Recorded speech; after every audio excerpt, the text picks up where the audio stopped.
Según la Asociación Internacional de Estudios del Dolor, el dolor se clasifica como una experiencia emocional desagradable asociada a lesiones reales o potenciales de los tejidos o lesiones descritas en los términos de lesión. El sufrimiento doloroso es la reacción a esta percepción de dolor, que muchas veces incluso puede ser incapacitante, porque hay un coste anual grande. Y esto porque casi un tercio de las poblaciones de las naciones industrializadas presentan algún tipo de dolor crónico. Pero para ser definido como dolor, este tiene que desenvolverse por la vía aferente primaria, que empieza en la reacción de las terminaciones nerviosas libres, que son receptores de dolor localizados en la región de la placa motora. Estas terminaciones nerviosas libres, cuando son estimuladas mediante sustancias halogénicas, bajan el umbral de excitabilidad y transmiten un impulso nervioso al sistema nervioso central. Y de esta forma se da una sensibilización periférica, que es lo que se define como dolor agudo.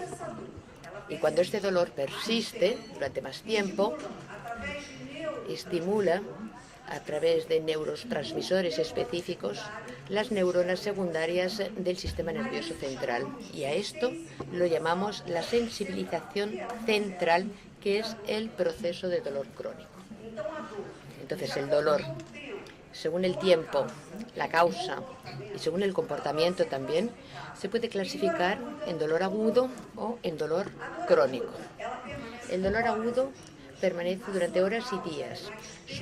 Su causa es principalmente periférica y el comportamiento del paciente que tiene dolor agudo es sobre todo un comportamiento de ansiedad. Cuando se perpetúa el síntoma en el tiempo, durante meses y años, se prolonga el tiempo y ahí se da una sensibilización del sistema nervioso central. Y entonces el comportamiento del paciente con dolor crónico está más unido o más cerca de la depresión. Existen neuronas específicas, neurotransmisores pues específicos para el dolor agudo y otros para el dolor crónico. El dolor agudo, pues existe el glutamato, el aspartato y otros neurotransmisores que estimulan las fibras A delta mielinizadas, que como están mielinizadas transmiten el pulso con mucho más velocidad, informando rápidamente sobre el local del dolor. Este dolor tiene un carácter mucho más protectivo.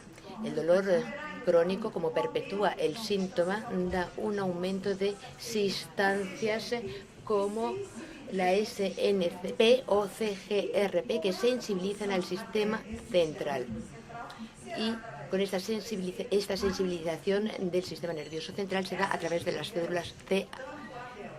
Y estas vías, delta y C, al penetrar en la médula, entra en sinapsis con una neurona de segundo orden. Y esta neurona va hasta los autocentros, lo que corresponde al tracto espinotalámico lateral. Y este tracto que llega hasta los autocentros se divide para el dolor agudo en el espinotalámico, y en cuanto al dolor crónico, pues se divide hacia el espinotalámico. El tracto neoespinotalámico va directamente al núcleo neoventral del tálamo y es la tercera neurona la que va directamente al córtex. Y esta vía va a informar muy rápidamente y va a identificar qué tipo de estímulo está llegando y de dónde procede. La vía del dolor crónico, que va por el tracto paleoespinotalámico, va a los núcleos intralaminares y medianos del tálamo, entra en conexión con la tercera neurona y pasa para diferentes regiones cerebrales. Por lo tanto, es mucho más responsable por el carácter afectivo del dolor. y para llegar a los autocentros es una vía que pasa por muchas sinapsis y en cada una de estas sinapsis tiene la capacidad de realizar una modulación y de esta forma nos lleva hasta el proceso de sensibilización central.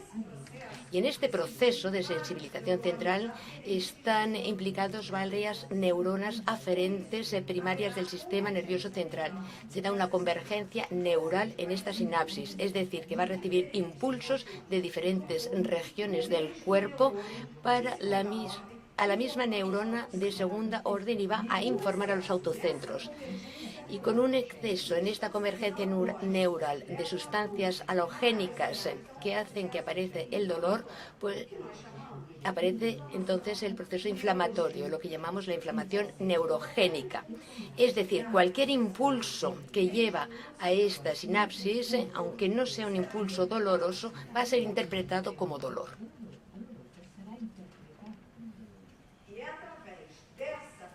Y a través de esta inflamación neurogénica es cuando encontramos el dolor referido, porque debido al proceso de convergencia neural, el dolor podrá referirse hacia otras regiones.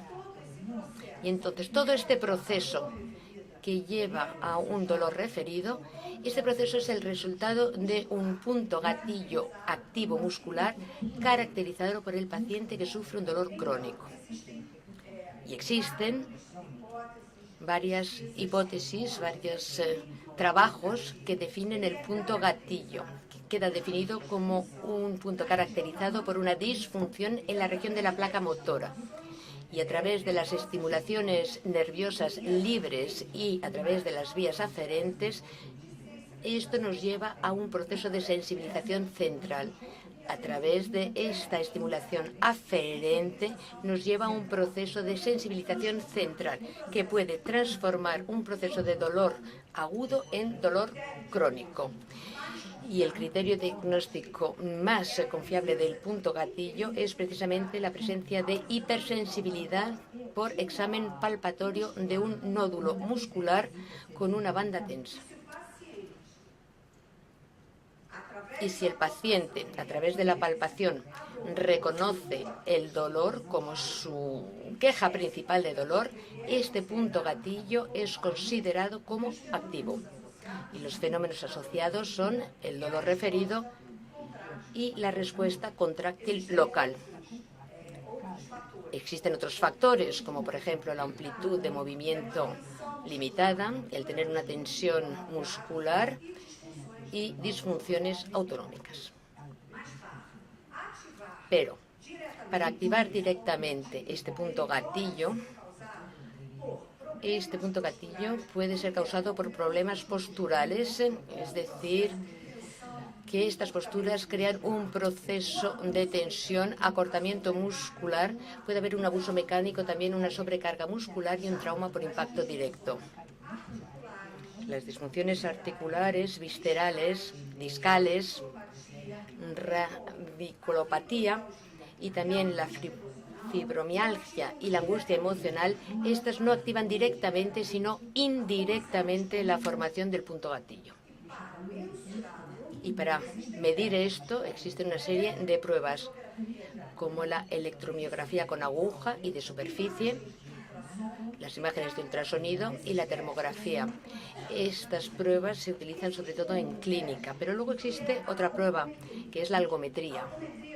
La algometría de presión. Se trata de una prueba que se utiliza comúnmente tanto en clínica como en investigación, porque es una prueba de acceso muy fácil. Y va a ver el nivel de dolor específico relatado por el paciente como respuesta a una fuerza aplicada. Y con este aparato podemos probar 3 umbrales de dolor. En primer lugar, el inicio del dolor. Después, el dolor referido o la presión intolerable. Este dispositivo, este aparato, tiene que utilizarse siempre en la región de un punto gatillo activo, de forma que la sensibilidad en este lugar y el dolor referido se pueda comparar antes o después de la intervención terapéutica. Pero existe una limitación en la utilización de este aparato, porque debido a la complacencia de los tejidos y también a la sensibilidad diferente entre diferentes individuos, pues el valor obtenido puede ser variable. Y la localización precisa de este aparato para poder identificar el punto gatillo deberá realizarse primeramente a través de la palpación digital y con la colaboración del individuo. Esta es una prueba, pues, que se puede utilizar tan solo como medida de referencia. Y luego tenemos que hacer nosotros nuestra propia evaluación con el objetivo de identificar el dolor. Cuanto más precozmente identifiquemos el dolor, más vamos a tener que trabajar para evitar un proceso crónico, es decir, intentar evitar el que aparezca el dolor referido. Nosotros tenemos que hacer nuestra evaluación RPG mediante un histórico y verificamos que cuando existe un dolor agudo, el paciente muy fácilmente describe su dolor. Y en el histórico actual, el síntoma permanece posiblemente en la misma categoría de postura. Esto es un dolor agudo. Luego, un paciente con un dolor crónico, con presencia además de dolor referido, debido al tiempo, como se perpetúa el síntoma, pues además de mantenerse en la misma categoría de postura, dice la oradora, ahora sí, además de mantenerse pues en la misma categoría de postura, pues este dolor implica también otras categorías de postura. Y durante nuestra evaluación RPG, debido al dolor referido y también a la limitación de la amplitud de movimiento, tenemos que poder identificar cuáles son los músculos que tenemos que examinar para buscar los puntos gatillo. Y nuestro examen palpatorio intenta la micro-reequilibración. ¿Y por qué? Porque lo que estamos haciendo es indagar a través de la palpación los músculos con puntos gatillo activos que están implicados en el dolor referido relatado por el paciente. Y tenemos que hacer esto en todas las categorías de postura, como por ejemplo, un síntoma cervical. Podemos observar ciertos músculos que podrían llevarnos a una sintomatología, como la semiespinal de la cabeza, en que el dolor se da en dirección a la témpora. Podemos investigar ciertos músculos como el esplenio de la cabeza. Mi palpación entonces tiene que ser algo más lateral. Y la queja que presenta el paciente es un dolor en la zona superior de la cabeza. Podemos también palpar músculos como los suboccipitales, que son músculos más profundos, y aquí la queja que presenta el paciente es como una encefalia en el interior del cráneo. Podemos también investigar otros músculos como el trapecio superior, y el dolor referido se encuentra en la zona cervical en dirección a la témpora. Un problema o un síntoma como la cervicobraquialgia, entonces tenemos que ver ciertos músculos en la zona del cuello como el escaleno, y el dolor referido se dará hacia el miembro superior. Podemos también palpar músculos como el supraespinal, y en este caso el dolor se va hacia esta misma región, hacia el miembro superior. Se trata de un músculo muy involucrado en ciertos dolores. Podemos también verificar ciertos síntomas unidos a ciertos miembros superiores, y entonces tenemos que analizar el subescapular. En síntomas de lombalgia podemos no pensar tan solo en una disfunción articular, una radiculopatía o un problema discal. Tenemos siempre que prestar atención a este tipo de musculatura que estamos viendo aquí, porque implica un dolor referido. Lombalgia, por ejemplo. Yo puedo analizar a través de mi palpación el longuísimo del tórax. El dolor se da en la región lumbar y este dolor irradia hacia la región sacroiliaca, lo que me da un problema de disfunción sacroiliaco. Es decir, que además de buscar esta disfunción, tengo que ir a verificar a través de varios síntomas si no hay ciertos músculos superiores de la región lumbar que tienen que ver con esta misma sintomatología, como por ejemplo el músculo iliocostal lumbar. El dolor referido se encuentra en la zona lumbar y en dirección hacia la parte posterior glútea, y esto nos lleva a un problema del piriforme. Por lo tanto, es muy común si tenemos alteraciones posturales con tensión, encortamiento de la musculatura ligada al iliocostal lumbar, tenemos que tener en cuenta todos estos músculos. Además de la palpación, tenemos que tener en cuenta que si el dolor está en esta zona del glúteo, siempre pensamos, bueno, voy a palpar aquí, voy a ver aquí si puedo hacer el diagnóstico. No, tenemos que pensar en músculos superiores que podrían llevarnos a este tipo de dolor referido. También tenemos el síntoma de lombociatalgia. Podemos pensar en una disfunción discal, podríamos incluso pensar en una lesión vertebral de la cuarta o la quinta lumbar, y tenemos que también palpar el músculo piriforme porque podría estar tenso y el dolor referido es muy semejante, y esto nos llevaría al aparecimiento de dolor en la parte posterior del glúteo. También el glúteo mínimo y su dolor referido nos recuerda a una compresión radicular, y la sintomatología va en dirección al miembro inferior. Por lo tanto, en primer lugar, tenemos que verificar exactamente la región del punto gatillo donde presenta la queja el paciente inicialmente. Palpo y verifico dónde se encuentra exactamente la región del punto gatillo. Y luego utilizo la algometría de presión en la región exacta del punto gatillo para ahora ya medir el dolor antes y después de nuestra acción experimental o acción terapéutica. Y así, actualmente, nosotros estamos empezando ahora una investigación a través de la Universidad Unibrasil en Curitiba, para, a través de la evaluación palpatoria RPG, ver la correlación entre las disfunciones articulares con la presencia o no de dolor referido. La población son individuos con un histórico de dolor lumbar con edades entre 25 y 60 años de ambos sexos, y utilizamos como metodología la técnica palpatoria y la algometría de presión. Y entonces ahora tenemos que pensar sobre el tratamiento de este dolor referido. El objetivo, está claro, es eliminar el dolor restableciendo la función muscular, normalizando la longitud del sarcómero en el cual se encuentra el punto gatillo activo con las bandas tensas, porque la contracción que ejercemos en estas bandas tensas a ambos lados del sarcómero contraído, pues esta contracción va a extraer el dolor muscular. Pronóstico. Vamos a ver, cuando tenemos un paciente con dolor agudo, pues es más fácil. ¿Por qué? Porque se identifica claramente el dolor por el paciente y podemos aliviar pues este dolor totalmente, y la función muscular se va a restaurar.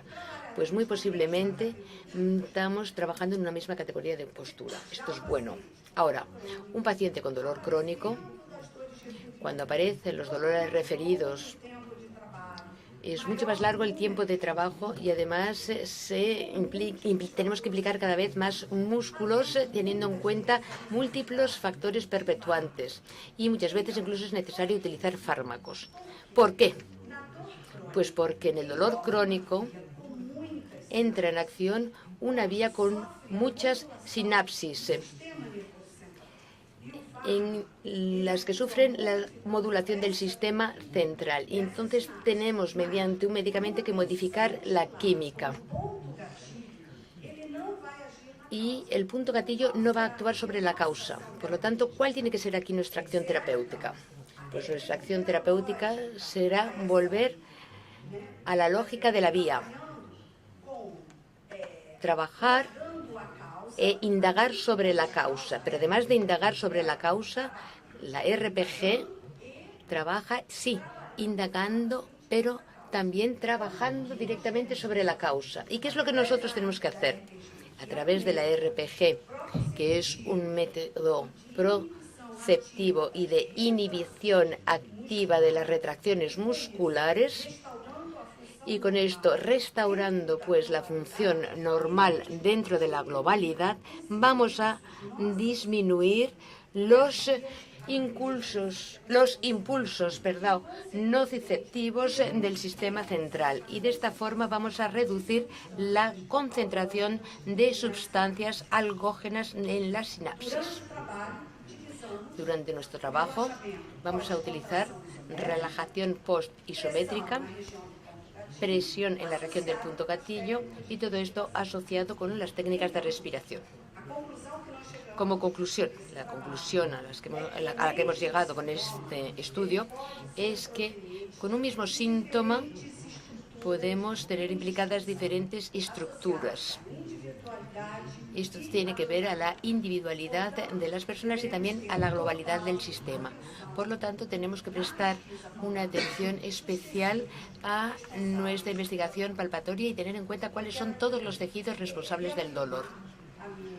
Aquí me gustaría insistir en mi agradecimiento al profesor Philippe, también al profesor Chaitau, que ha contribuido a que yo me interese por este trabajo e inicie este estudio. Muchas gracias a todos por su atención.